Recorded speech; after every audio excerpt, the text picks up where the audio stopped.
Kemarin Tempo rame itu Pak Anies. Katanya dikirimin kepala, maaf, babi gitu. Bahkan ada tikus-tikus juga katanya dikirimin tuh, tadi saya baca berita gitu Pak Anies ya. Kalau Pak Anies melihat fenomena ini bagaimana gitu Pak? Tempo udah benar melaporkan. Yang kedua, aparat penegak hukum harus melakukan penyelidikan. Mencari siapa yang bertanggung jawab. Siapa yang melakukan. Lalu, kita minta kepada semua, jangan pernah lakukan seperti ini. Karena ini adalah sebuah teror, sebuah sikap yang mengancam kebebasan berpendapat. Mengancam praktek demokrasi yang baik. Dan tidak boleh dibenarkan. Sehingga tidak boleh responnya itu tidak menunjukkan respon yang bertanggung jawab dari negara. Jadi itu adalah sebuah tindakan yang bisa meruntuhkan sendi-sendi demokrasi. Jadi kalau negara lihat seperti ini, langsung responnya, ini salah, ini harus dikoreksi, ini harus dicari siapa pelakunya, dan ini tidak boleh berulang. Responnya harus seperti itu. Ya, negara itu nggak boleh menganggap ini sebagai fenomena biasa aja, tidaklah. Ini teror ini.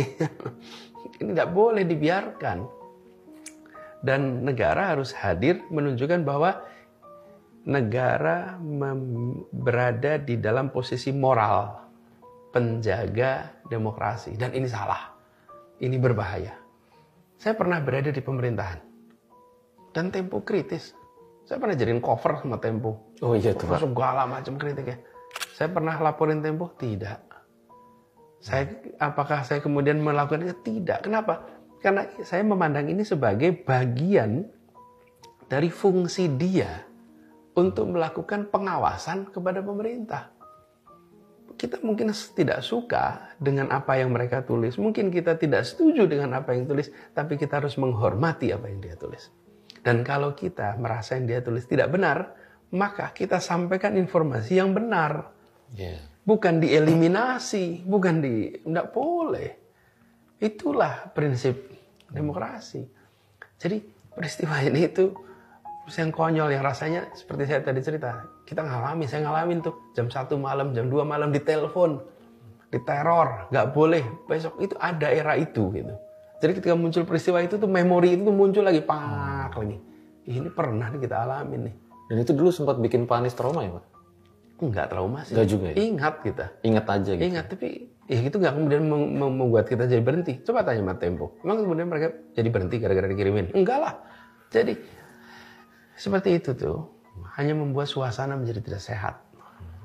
Dan suasana menjadi kondusif. Bayangkan, masa kita podcast ngomongin soal kiriman barang? Ancaman. Kenapa? Ya, karena kita nggak membicarakan, tidak menyaksikan negara bersikap tegas terhadap peristiwa itu.